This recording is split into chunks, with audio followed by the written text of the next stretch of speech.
and welcome to IAS Origin. We have seen recently in news the Israel-Palestine issue, the Hamas attack. So let us analyze what is India's stand and why is India supporting Israel? How have India and Israel relationship evolved over time? So today we will discuss about Indo-Israel relation in detail. Before starting on to our topic, I would like to welcome you on IAS Origin and would like to tell you that you can enroll with us for prelims cum mains program where you'll get live classes, one-to-one mentorship session, unlimited recorded access, and a personalized strategy plan by a personal mentor. So let's start with our topic. So if we talk about the history of Israel and India's relationship, it dates back to the year of 1947 when United Nations decided to divide the land of Jerusalem between Arabs and the Jews as Israel for Jews and Palestine for Arabs, so that both the communities can live peacefully in their own land. India voted against this partition at United Nations.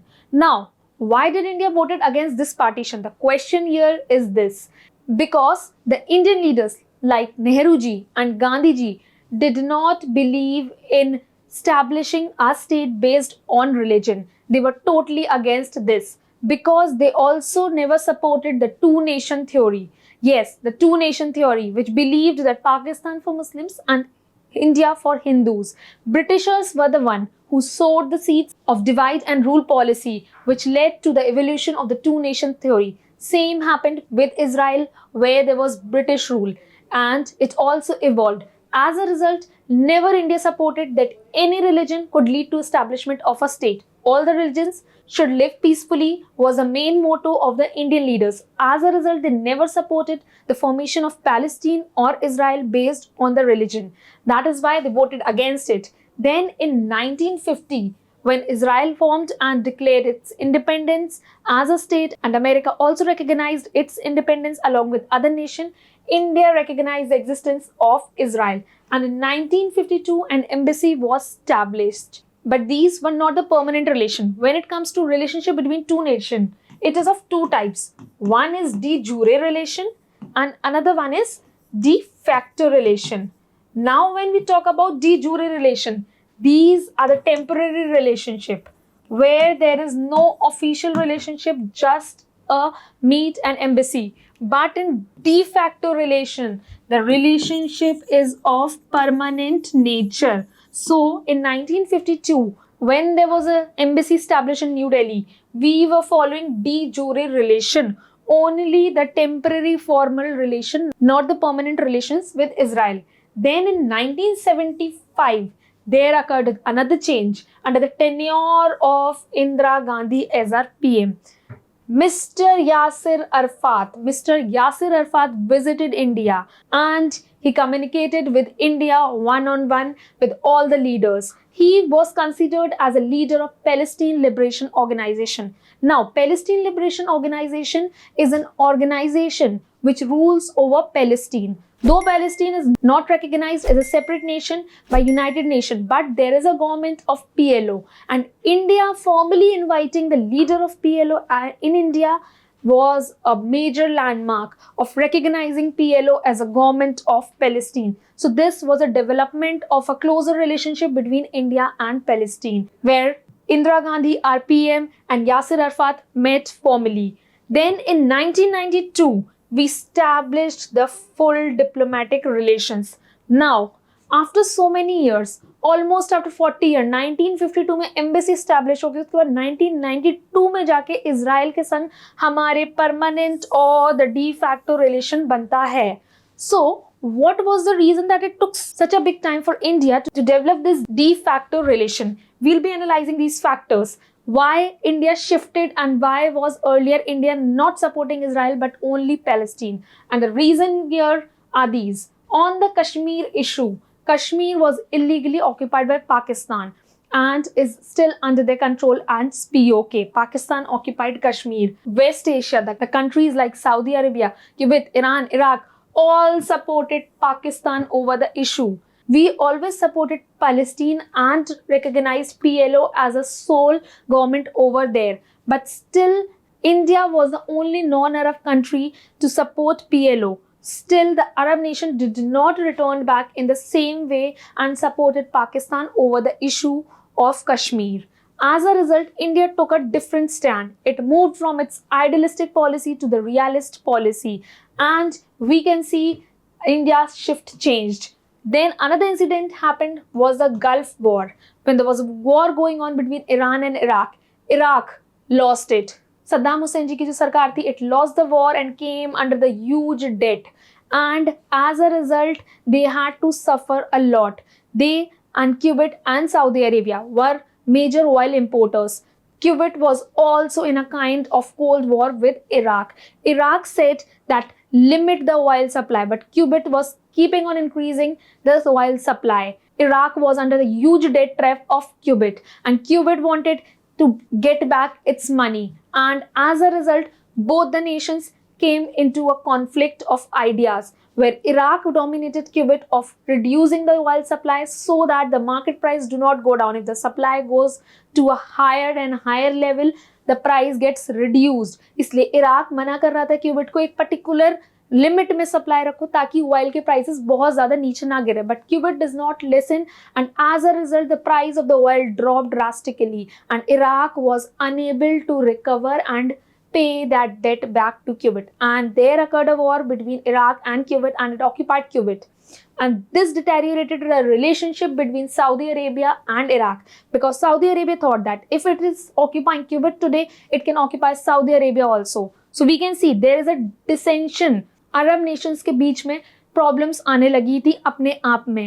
And Iraq always supported PLO, Palestine liberation organization को fund करता था. And this Palestine liberation organization was also termed as a non-state actor by Israel. Iraq always supported it with funds, and there onwards the dissension occurred with PLO and Saudi Arabia. All the Arab nations got divided over the issue among themselves, and as a result India had to take its own stand, whom to support and how to support. India initially supported Palestine. There was a political and economic reason for this, and the reason was India import dependent economy hai, and major chunk of its economy runs on the import of petroleum, and this petroleum comes from none other than the Arab nations and the Gulf nation. As a result, it always followed the policy of appeasement. Policy of appeasement को follow करते हुए हमेशा Palestine को support किया, but still did not got return back from the Arab nations in the form of support who supported the Pakistan. And then another reason was disintegration of USSR in 1992. India NAM का member था. Non alignment movement. Non alignment movement के according वो किसी भी country के संग, किसी भी ब्लॉक के संग, USSR और USA के संग अलाइन नहीं कर सकता था. Israel was backed by United States of America. America का सपोर्ट था, कैपिटलिस्ट इकोनॉमी का. इंडिया although नाम फॉलो करती थी, but had its ideological inclination with USSR, the socialist economy. As a result, it could never support openly Israel because it was supported by the rival bloc of USA. And when USSR disintegrated in 1992, then India took a full stand and established the de facto relation with Israel. It was only in 1992 USSR के breakdown के बाद that India full-fledged relation Israel के संग establish करता है. Therefore, we can see a rhythm. Fall of USSR, India communicating with Israel over the permanent relation. So here, these were the reasons. And as a result, Tel Aviv and Israeli embassy in New Delhi got linked. Then another was Oslo Accord. Now, Oslo Accord के under Palestine Liberation Organization representing Palestine and Israeli government signed a framework for peace and self-governance. Now, India always supported for peaceful resolution of disputes. So, just after it established a diplomatic relation with Israel, the following of Oslo Accord was on India's side, where it had a support of India and it could peacefully support Israel over the reconciliation measures. So we can definitely see this timeline from 1947 with a pro-Palestine policy, not at all recognizing Israel's importance, to 1992, where establishing a full-fledged relation. Indo-Israeli relationship went a huge turnover. But in spite of all these, none of the officials of India made a visit to Israel. Only in 2000, in the year 2000, the External Affairs Minister Jaswant Singh went for the first bilateral visit to Israel. It was after such a long gap. And finally, in the year 2015, India took a decisive stand when Israel was being put up to vote on the United Nations Human Rights Council. India abstained from voting. India did not vote against Israel.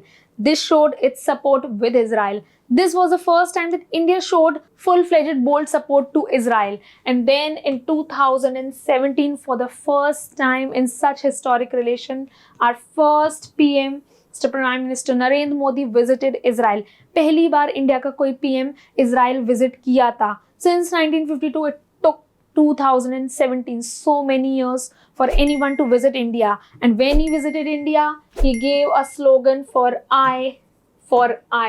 India for Israel and Israel for India, to depict the deep friendship of both the nations. Thus we can see both the nations went a huge evolutionary history. When Narasimha Rao government established the diplomatic relation in 1992, जहाँ पे permanent embassy established हो गई थी, then ties consolidated during the Bajpayee's era, where for the first time Israeli leader visited India, and then the ties expanded in 2000, where we engaged in various fields like agriculture, water, cybersecurity, technology. We went on to the holistic development of relations, expanding it over the economic era. And then Mr. Pranab Mukherjee in 2015 paid the first official visit by a leader. And then in 2017, obviously by our Prime Minister, the visit took place. Therefore, we can say that it took a huge time for India to realize the real worth of Israel. Nonetheless, what are the reasons why Israel is considered as an all-weather friend of India? And the reasons are Arab world's neutral position. India always supported Palestine and the Arab nations for the sake of oil imports and because a major chunk of the population was same in India. But in 1962 Indo-China war, the Arab nations remained neutral. They did not support any nation. India wanted to garner its support. India thought that they have always supported the Arab nations, get back the return in the form of support in Indo-China war, but none of the nations supported it. Then again in 1965 and 71 war, they went against India and supported Pakistan. And from this was a major turning point where Israel helped us. And Israel helped us with arms and ammunition in both these wars. In 1962 war as well as 1965 war. Also in 1999 Kargil war, due to the terrain problem over there, हमको precision missiles चाहिए थी जो कि हमको Israel ने provide की. Therefore, Israel, which was never supported by India over Palestine, proved to be helpful to us, and this led to a major turn in the relationship between both the nations, where we realized Israel, no matter what, our relations are de jure or de facto, has been an all-weather friend. And then when India faced sanctions from the Clinton government ने USA में sanction लगाए थे India के पोखरण 2 के test पे, then it was Israel who supported India and refrained from voting. USA was shocked because USA always backed Israel because of the Jews lobby in USA's Congress. But Israel still supported India. Therefore, Israel always showed a neutral stand and a tough stand with India. Then again, during the era of Indira Gandhi, the raw agency in India collaborated with Mossad. Mossad is an Israeli spy agency, and both collaborated on the fronts against terrorism and all other cybersecurity attacks. Also, a major statement which Israel made during Prime Minister Narendra Modi's visit was in 2017 that Israel would never support Pakistan over Kashmir issue. Kashmir issue or Pakistan occupied Kashmir has always been one of the biggest issue in India's sovereignty. Where not many nations support it straightforwardly, Israel said that it is in full support of India and would never support Pakistan over POK. And even today, when we talk about both the nations, they share a huge trade ties also. India is, according to CIPRI, huge trade tie exists between the two nations. According to CIPRI, India is Israel's top destination of arms export. India के maximum arms Israel से आते हैं. And here we can say the data from 1997 to 2021, there is a drastic increase in the arms we get from Israel. around 42% of the arms of Israel come to India. It is the third largest source of arms. Therefore, we can say, एक country से आप arms and ammunitions लेते हो, there must be definitely a huge trust between the two nations, and Israel is maintaining a balance between US as its partner and India as its partner, and supports it in all way. For example, when USA supplied Harpoon to Pakistan, yes, USA ने जब Harpoon supply किया था पाकिस्तान को, it was none other than Israel which gave us Barak to counter Harpoon. Therefore, we can say that Israel always supported us in these tough times and provided us as a countermeasure against Pakistan. Then, if we talk about other spheres like agriculture, then definitely Indo-Israel Agriculture Corporation needs to be mentioned. India की irrigation की बात की जाए, the sprinkler irrigation, the drip irrigation, we have taken it from Israel. Yes, Israel एक water deficient nation है, जहाँ पे sprinkler irrigation और drip irrigations को use करके agriculture को efficiently water feed कराया जाता है. And from there only we learned this and employed it in our agriculture. And this helped us in facing the erratic monsoon problem and the water scarcity problem. Also, there are 17 Israeli variety of seeds which we use, and the precision agriculture is also used by India. And the farmers are trained according to the Israeli technologies, and there are 29 centers of excellence which have been established under this diplomatic relationship of India and Israel. Therefore, we can say that Israel is definitely one of the nations which has supported us in all the times, and India nonetheless took a long time to establish its relationship with Israel, but definitely today supports it in all strength, and has proven this by criticizing the Hamas attack and said that India in no sense supports terrorism. Thus, we can see that both the nations have supplementary and complementary interests. Both have been with each other in tough times. That was all about Indo-Israel relation. Hope you liked the video. Do like and comment. And for more such videos, please subscribe to our channel IAS Origin. Thank you.